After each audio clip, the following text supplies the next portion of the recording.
Ce n'est pas du terrorisme, mais de l'impérialisme. L'objectif est de nous maintenir dans une guerre permanente afin qu'on ne puisse pas se développer et continuer à piller nos richesses. Capitaine Ibrahim Traoré, 10 mai 2025. Depuis son accession au pouvoir le 30 septembre 2022, le capitaine Ibrahim Traoré est devenu un symbole fort du panafricanisme et une rupture nette avec l'ordre ancien au Burkina Faso. Son leadership incarne un patriotisme inébranlable, une souveraineté assumée et une vision déterminée pour l'avenir. L'émergence du capitaine Traoré aux côtés d'autres dirigeants partageant une approche similaire au Sahel ravive l'espoir d'un panafricanisme concret et mobilisateur.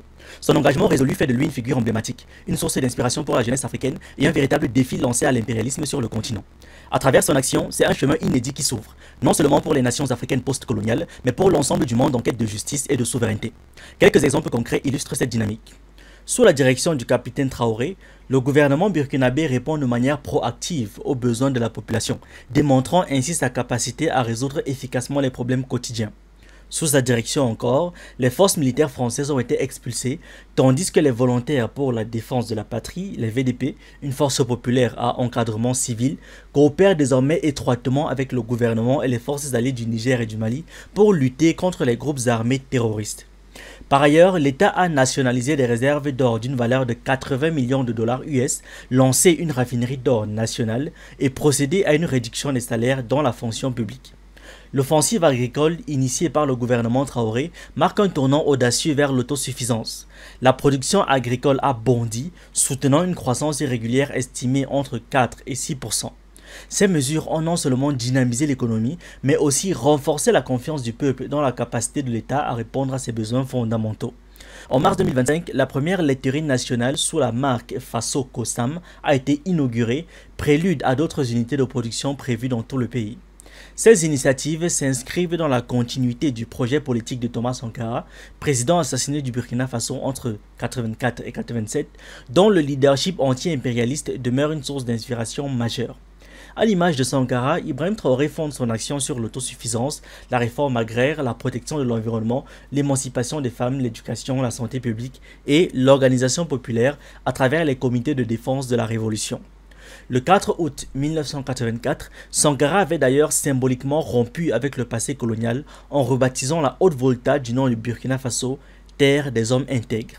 Dans la même veine, le gouvernement Traoré s'attache à décoloniser l'espace public et les imaginaires collectifs. Les tenues des magistrats, des avocats et des écoliers sont progressivement remplacées par des tissus et coupes traditionnels produits localement. Ce geste, à la fois hautement symbolique et économiquement stratégique, célèbre la fierté nationale tout en stimulant l'industrie textile burkinabé. Le 15 octobre 2023, à l'occasion du 36e anniversaire de l'assassinat de Sankara, le boulevard Général Charles de Gaulle à Ouagadougou a été renommé boulevard Thomas Sankara. Un acte fort de réappropriation historique et de réaffirmation de la mémoire collective de résistance du peuple burkinabé. Les trajectoires de Sankara et de Traoré répondent aux aspirations profondes du peuple burkinabé, portées depuis l'indépendance du 5 août 1960. Une indépendance qui ne devait en aucun cas se limiter à un simple changement de drapeau. Comme l'affirmait Amilcar Cabral, les peuples ne luttent pas pour des abstractions, mais pour des réalités concrètes. Ces réalités prennent aujourd'hui corps dans les politiques mises en œuvre par le gouvernement Traoré. Le peuple burkinabé refuse de continuer à figurer parmi les nations les plus appauvries de la planète. La popularité de Traoré s'enracine dans cette révolte contre la misère et l'oppression, fruit amer de plusieurs siècles d'esclavage, de domination coloniale et de néocolonialisme. Les inégalités sont criantes.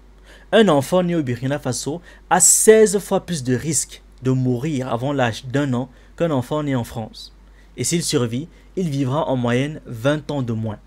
Ces écarts ne sont pas le fruit du hasard, mais le résultat direct du pillage colonial, notamment français, dont les séquelles continuent de peser. Bien après les indépendances, les accords opaques de la France-Afrique ont perpétué une dépense monétaire, militaire et économique. Pour de nombreux Africains révolutionnaires aujourd'hui, l'Alliance des États du Sahel, l'AES, incarne un espoir tangible et inédit. Aucun de ses dirigeants ne revendique ouvertement le socialisme comme horizon final, mais tous œuvrent à bâtir les bases sociales d'un véritable changement.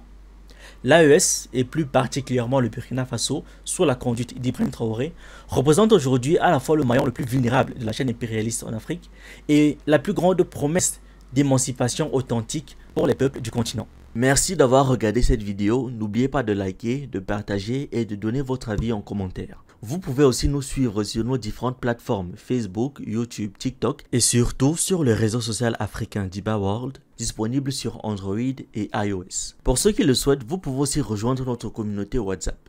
Tous les liens utiles sont dans la description.